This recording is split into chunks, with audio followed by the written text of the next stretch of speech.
The night was heavy with silence over Ouagadougou, a silence so unnatural it pressed against the windows of the Koshiam Palace like a warning. President Ibrahim Traoré stood alone at the highest window, his eyes scanning the sleeping city bathed in the faint glow of distant lamps. The dry wind blew dust against the stone walls, but beneath the wind, beneath the usual creaks of the ancient city, there was something else, a presence he couldn't name but could feel deep in his bones. Trouble was brewing. And it wasn't far. For weeks, things had been unraveling in ways too precise to be coincidence. Top-secret military plans leaked into the wrong hands. Enemy forces seemed to anticipate Burkina Faso's every move. Meetings held in hushed secrecy were somehow known before they even ended. Ibrahim had survived wars, coups, and the ruthless hands of foreign interests. But this felt different. This betrayal was close, intimate. Someone inside his walls was playing a dangerous game. He remembered the long battle to free his country, how he had expelled foreign troops who treated the land like a commodity, how he reclaimed Burkina Faso's gold, its voice, its dignity. It wasn't just a political victory. It was a resurrection. The people stood taller. The children sang louder. But with every victory, Ibrahim knew, enemies grew more desperate. The foreign powers he had pushed out would not accept defeat easily. They had lost their boots on the ground. Now they were sending shadows. Spies. Traitors. Standing by that window, Ibrahim's jaw tightened. His intuition, sharpened by years of war and survival, screamed louder with each passing night. No detail was too small anymore. No conversation. Too casual. Somewhere close, perhaps in the very rooms where he crafted the future of his nation, a snake was coiled, smiling to his face and whispering his secrets into foreign ears. Still, suspicion alone could not light a fire without proof, and proof, he feared, would come at a terrible price. Then one night a message arrived, urgent and trembling with implications too dark to ignore. Captain Naba Zongo, a young but fiercely loyal soldier, had picked up a strange transmission while sweeping radio signals in the northern regions. Hidden inside what looked like a mundane farming report was something far more sinister. Coded maps, classified names, confidential strategies, things only a select few closest to the president could possibly know. Ibrahim didn't hesitate. A secret midnight meeting was called, no phones allowed, no outside contact permitted. The weight of betrayal hung so thick in the air that breathing felt like a labor. Captain Zongo laid the damning documents on the table under the dim light.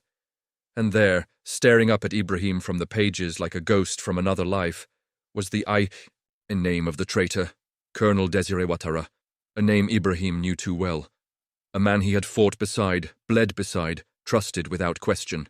The kind of bond built not in offices but on battlefields, where death chooses its victims at random and trust is the only shield against madness. The room went deathly still.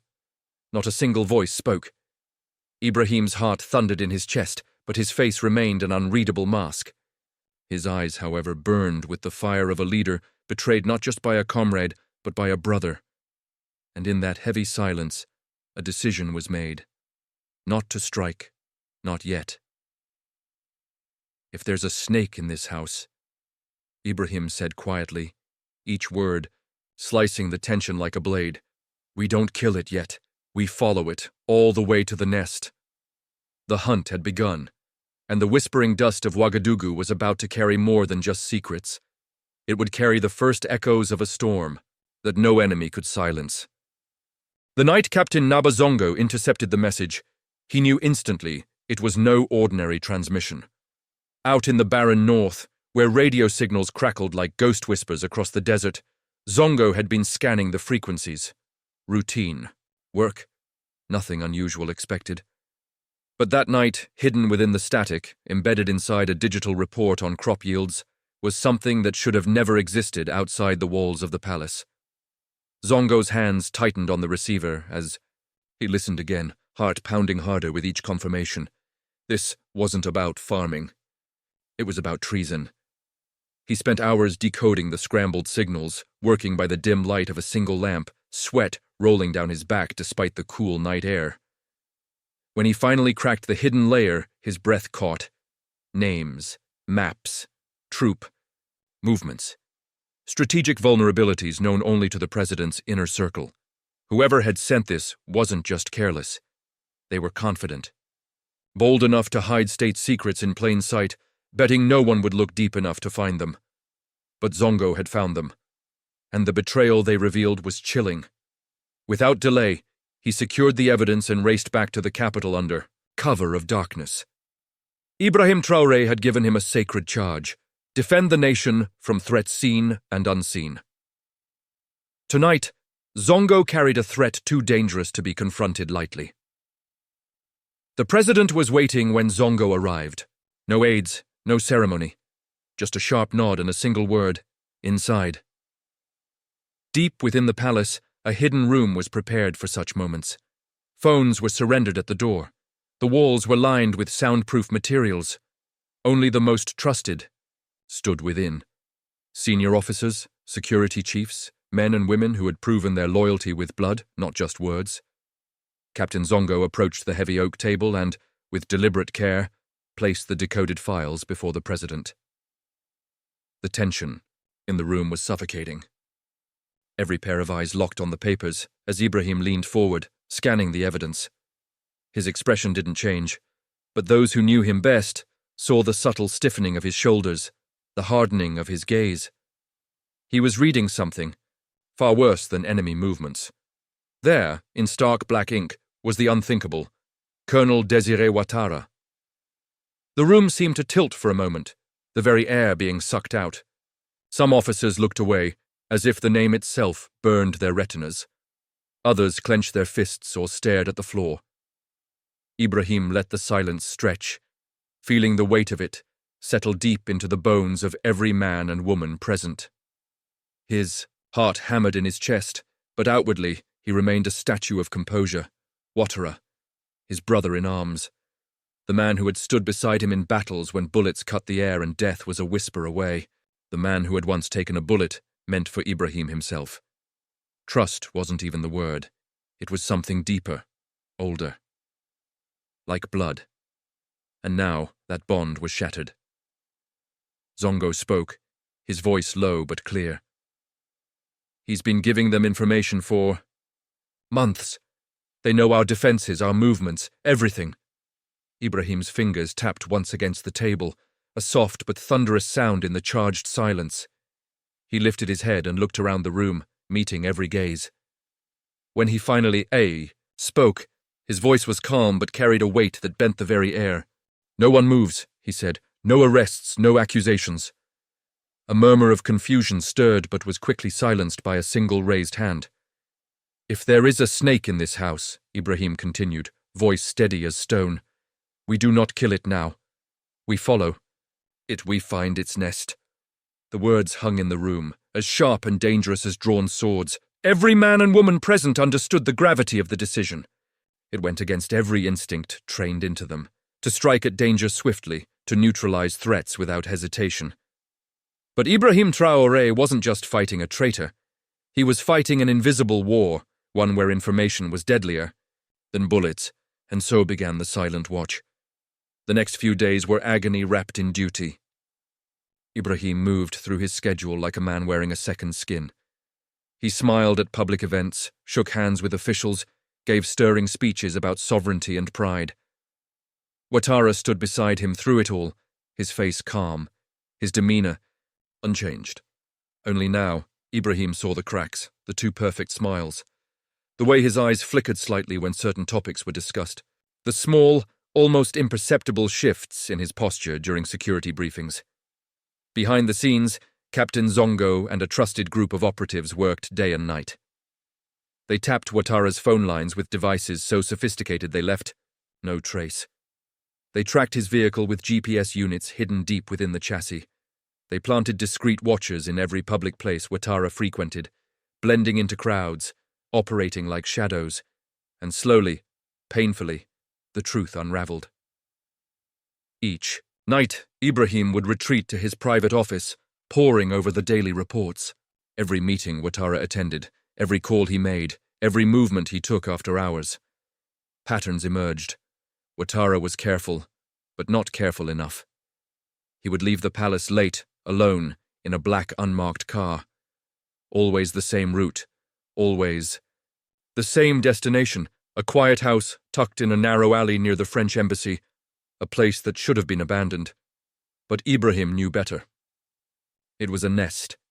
It was a spy house. A tiny surveillance camera, hidden expertly across the street, captured the final damning evidence. Late one night, Ibrahim sat in the darkness of his office, the glow of the monitor painting his face in ghostly light as he watched the footage. There was Ouattara, stepping from his black car, glancing up and down the street before slipping into the house. Minutes later, two men in dark suits arrived, one American, one European. They handed Ouattara a slim black suitcase. In return, Ouattara gave them a file. When Zongo recovered the footage and confirmed the file's contents, the president's confidential travel plans for the next month, Ibrahim closed his eyes for a long moment. His fists clenched so tightly his knuckles whitened, but when he opened them, there was no anger on his face. Only resolve. He picked up the encrypted phone and called Captain Zongo. He spoke only 2 words.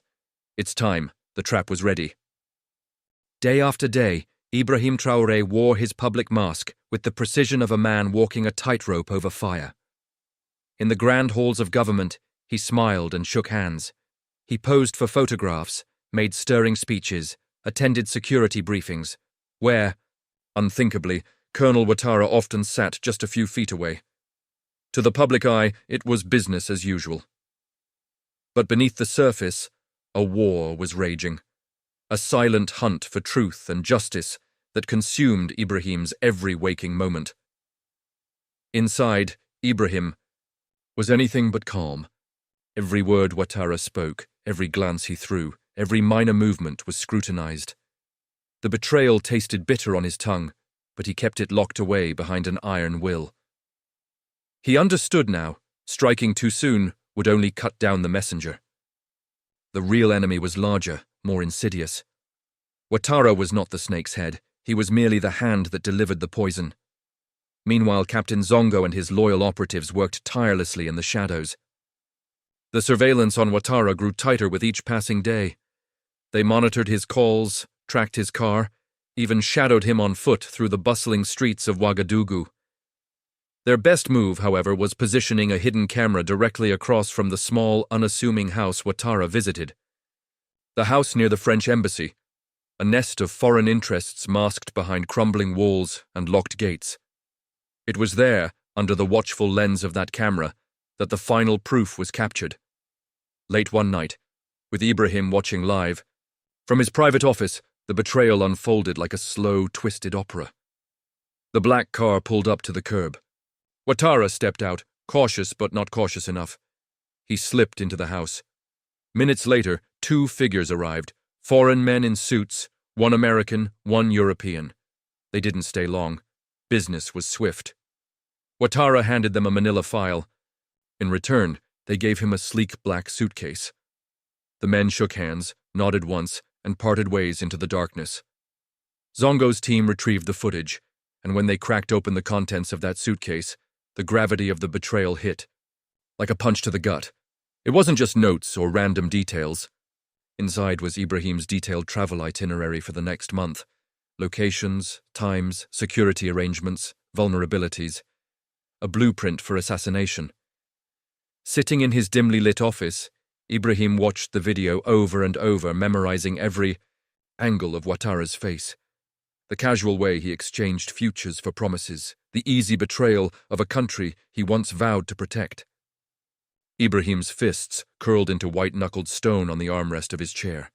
His heart thundered with a cold, burning fury, but his face remained expressionless. Emotion would come later. Now was the time for strategy. He reached for the encrypted phone and called Captain Zongo. His voice, low and sharp, cut through the line with 2 simple words. It's time. The next day, the trap was set. A routine security meeting was scheduled on the top floor of the Ministry of Defense. Nothing unusual. Just another day, another meeting. Colonel Ouattara arrived on time, wearing his perfectly tailored uniform, his polished boots clicking crisply against the marble floors. His face bore the calm, confident smile of a man who believed the world was still playing by his rules. But when he stepped into the conference room, he stopped cold. There were no greetings, no warm handshakes, no familiar faces waiting behind the gleaming table. Instead, 10 armed soldiers flanked the walls, rifles held at the ready. And at the far end of the room, standing tall in his military uniform, was President Ibrahim Traoré himself. The moment stretched, taut and suffocating. Ouattara's smile faltered. His eyes darted around the room, calculating, searching for an escape that didn't exist. "You are my brother," Ibrahim said, his voice low but thundering in the silent room. The words weren't a question. They were a statement of grief, a knife plunged between ribs. Ouattara said nothing. Ibrahim took a step forward, the weight of his disappointment filling the space between them. "Why?" he asked, not just as a leader, but as a man betrayed. It were dollars, promises. Did you think they'd protect you when you sold your country?" Still, Ouattara remained silent, his jaw set, his posture rigid. Captain Zongo moved forward, placing the black suitcase onto the table. He flipped it open with a cold snap. Inside was a neat stack of cash, tracking devices, and a USB drive. A damning collection of treason wrapped in foreign lies. "You're not going to prison," Ibrahim said, his voice dropping into something colder than death. "You're going to talk!" The room seemed to grow even quieter if such a thing was possible. Every man in that room knew the gravity of what was unfolding. The future of the nation teetered on the edge of a blade. Ouattara was escorted, without handcuffs but with undeniable finality, into a cold, dark cell deep beneath the ministry. No windows, no clock, just concrete walls and the weight of his own betrayal pressing in from all sides. He hadn't slept for 2 days. His once proud bearing had eroded, leaving behind a hollow, broken man. Behind a one-way mirror, Ibrahim watched. His face betrayed no emotion, but his heart twisted in silent agony. This was the man who once shared rations with him in the trenches, who stood beside him when the night was darkest. And now, he was the enemy. Captain Zongo entered the interrogation room, carrying the USB drive recovered from the suitcase. He placed it calmly on the table in front of Ouattara. "We opened it," Zongo said, his voice quiet but cutting. "Everything's there. Every file you handed over, every secret you sold." Ouattara stared at the drive, his hands trembling slightly. Zongo leaned in, his words slow and deliberate. "You don't have to talk," he said, "but you know what happens next. They won't protect you. They'll abandon you. You're a tool to them, nothing more. When they hear you've been caught, you'll be discarded like trash." Hours passed. Silence reigned. Ouattara sat hunched, unmoving, a man at war with himself. No amount of training could prepare him for this. The crushing realization that the people he trusted to lift him had only used him. Finally, with a shuddering breath, Ouattara broke. He spoke. He told them everything. The initial approach from foreign agents a year ago. The flattery. The promises of money. The dream of a house in Paris. A cushy job at the UN. They painted a future without Ibrahim. A future where Ouattara would rise, where he would be powerful, respected. The leader of a tamed Burkina Faso, he believed them, foolishly, tragically. "I thought they would protect me," he whispered, voice cracking. "But now, I see. They were only using me." At that moment, Ibrahim entered the room. He crossed the threshold, slowly, his boots echoing against the concrete floor. He sat across from his old friend, saying nothing at first, just silence, heavy, aching silence. Then finally Ibrahim spoke, his voice calm but laced with the pain of 1,000 betrayals. "You didn't just betray me," he said. "You betrayed the mothers in the villages, the soldiers fighting every day to protect what we built. You sold their future for a lie." Ouattara couldn't meet his gaze. Tears welled up, but there would be no redemption in them, only regret. Ibrahim stood. "You will answer for what you've done," he said. "But first, you will help us. Finish what you started." The game was far from over. The real hunt was about to begin. The betrayal had been unearthed, the traitor exposed. But President Ibrahim Traoré knew better than to celebrate. The enemy wasn't one man. It was an invisible network, patient and merciless. And now, with Ouattara in his hands, he saw an opportunity, not just to survive, but to strike back. The counterintelligence operation began quietly, deep within the Ministry of Defense, in a hidden war room that hummed with low radio buzz and blinking lights. Maps of the city were pinned on the walls. Surveillance monitors flickered with feeds from every major street and safe house. It was here that Captain Zongo, operating from the shadows, would lead the most critical mission yet. Ouattara, broken but breathing, was the perfect weapon. The foreign agents still trusted him. They believed he was their inside man, their lever to destabilize Burkina Faso from within. Now he would become the bait that would collapse their entire operation. Each day, Zongo and his team crafted false intelligence, phony military plans, fake diplomatic cables, fabricated vulnerabilities designed to mislead and entrap. Ouattara, under tight surveillance and against the raging storm of his own guilt, dutifully passed the lies back to his foreign handlers. To them, everything seemed under control. They believed they were steering the fall of Ibrahim's government, piece by piece, unaware that the ground beneath them had already begun to crumble. Night after night, Ibrahim visited the hidden room in secret. Standing behind Zongo, he watched the flow of false reports being sent and the frantic responses from the foreign agents.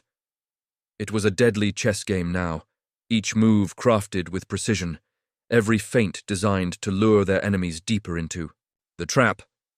And then the message came, the one they had been waiting for. A man named Reed, operating under the thin veil of an agricultural advisor, sent a coded note. He demanded an urgent meeting with Colonel Ouattara, not in the city, but at a secluded safe house just outside the capital. It was time, Reed said, to finalize the next phase. Ibrahim's eyes narrowed as he read the translation. Finalize. A word heavy with intent. It meant the foreign agents were preparing their endgame, something big enough to change the course of the nation forever. Something deadly. We end this, Ibrahim said simply, his voice cold steel. The operation was planned in silence. No uniforms, no sirens, no official orders, only shadows. Zongo's team prepared a micro-transmitter barely larger than a coin, stitched inside Ouattara's belt. A secondary tracker was hidden inside his shoe. Every movement, every word spoken in that house would be fed directly into the hidden war room miles away, where Ibrahim and Zongo would be listening. On the night of the operation, Ouattara stood outside the safe house, his heart hammering against his ribs. The night air was thick, and every instinct inside him screamed danger. He knew there would be no second chances if things went wrong, but he owed it to his people, and to the man he had betrayed to see this through. He stepped inside. Reed and another European agent were already waiting, no smiles, no small talk, only sharp eyes and curt nods. The room was sparse, bare furniture, thick curtains drawn tight, a table in the center, 2 chairs, one moment that would decide the fate of nations. You've been quiet, Reed said, his voice a mixture of suspicion and command. Ouattara kept his expression neutral. The president trusts me, he said evenly, offering a fake file filled with the fabricated plans. Reed took the folder without glancing at it. He leaned forward, voice dropping into a cold whisper. You need to be ready. It's time to finish this. The president must fall before the elections. Outside the safe house, Ibrahim listened through the earpiece, standing in the cover of darkness. His jaw tightened, his hand instinctively clenching into a fist. That was it, the confirmation they needed. An open admission of their intent to destroy Burkina Faso's government, Ibrahim's voice came over the secured line. A single, hard command. Now! Within seconds, shadows moved. Zongo's team stormed the house like ghosts. No shouts, no warning.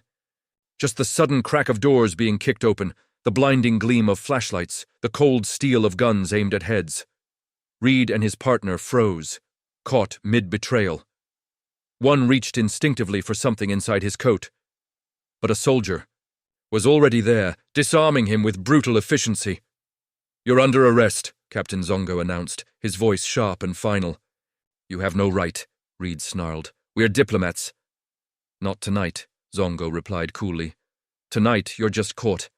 The agents were dragged out, hands bound, their protests swallowed by the darkness. And then Ibrahim entered the room. He came alone. No guards, no weapons. Just the sheer, immovable force of a leader who had survived every storm they tried to bring against him. Reed locked eyes with him, fury and hatred boiling just beneath the surface. "You think you've won?" he hissed. Ibrahim's face was calm, almost serene. "I didn't win," he said quietly. "Burkina Faso did." The words hung there, heavier than any chains. By dawn, the world awoke to headlines that rocked embassies and boardrooms across continents. Ivorian spies captured in Burkina Faso espionage plot. President Traoré exposes secret operation to destabilize government. Diplomatic statements poured in. Vague, stammering denials, clumsy excuses. But beneath the diplomatic language, they all knew the truth. They had been outmaneuvered by a man they had underestimated. In Ouagadougou, the city came alive with a different kind of energy. Markets buzzed with the news. Radios blared updates. Crowds gathered outside government buildings, not in protest but in celebration. Whispers filled the streets, from the tea stalls to the dusty alleys. The president caught them. He saved us. In the Kosiam Palace, Ibrahim stood once more at his window, watching his people rise with the dawn. His face was solemn, contemplative. This battle had been won, but he knew better than to believe the war was over. The shadows would return. The faces would change. The threats would evolve. But now they knew something they hadn't before. Burkina Faso was no longer the hunted. It had become the hunter. And standing at the center of it all was Ibrahim Traoré, a leader forged in betrayal, sharpened by resilience, and unbroken by the darkest forces the world could throw against him. The lion was not asleep. He was awake, and he was ready. The sun rose differently over Ouagadougou the morning after the arrests. It was not just a sunrise, it was a rebirth. The streets, once weighed down by fear and uncertainty, now pulsed with energy. In market stalls and tea shops, in dusty alleys, in shaded courtyards, the same words passed from mouth to mouth, whispered like a sacred hymn. "The president saved us." Mothers clutched their children a little tighter. Soldiers walked a little prouder. Even the elders, hardened by years of broken promises, nodded with quiet respect. Ibrahim Traoré hadn't just uncovered a conspiracy. He had protected the soul of the nation. Inside the Kosiam Palace, Ibrahim stood alone on the rooftop, looking out over his people. The early morning light painted the city in gold and crimson, but his expression remained stoic. He didn't smile, he didn't celebrate, because deep inside he knew this was only the beginning. Victory was not a moment, it was a burden. One he had chosen to carry. The war in the shadows was far from over. That evening, Ibrahim addressed the nation. No grand stage, no fanfare. Dressed simply in his army uniform, he stood before a single podium, framed only by the flags of Burkina Faso and the hopes of millions. Cameras rolled, radios crackled. From bustling cities to the most remote villages where electricity was scarce but pride ran deep, the people listened. "I speak to you tonight," Ibrahim began, his voice steady, "not as your president but as your brother, your son, your soldier." The crowd outside the palace, packed shoulder to shoulder, held its breath.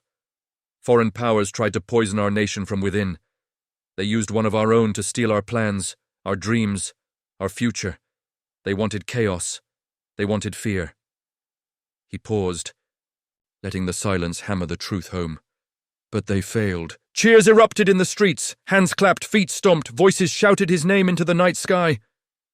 "I will never sell this country," Ibrahim continued, his voice rising like a battle cry. "Not for gold, not for promises, not for power. Burkina Faso belongs to its people, and I swear to protect it with my life." He raised his right hand high, his silhouette sharp against the floodlights. "This is my oath. I will never kneel to foreign masters, never again. The declaration hit like a thunderclap across the continent. In cities and villages alike, people wept openly, their hearts swelling with a pride they had almost forgotten was possible. Young leaders from neighboring countries took note, activists cheered. Even the cynical, those worn thin by decades of corruption, found themselves believing again.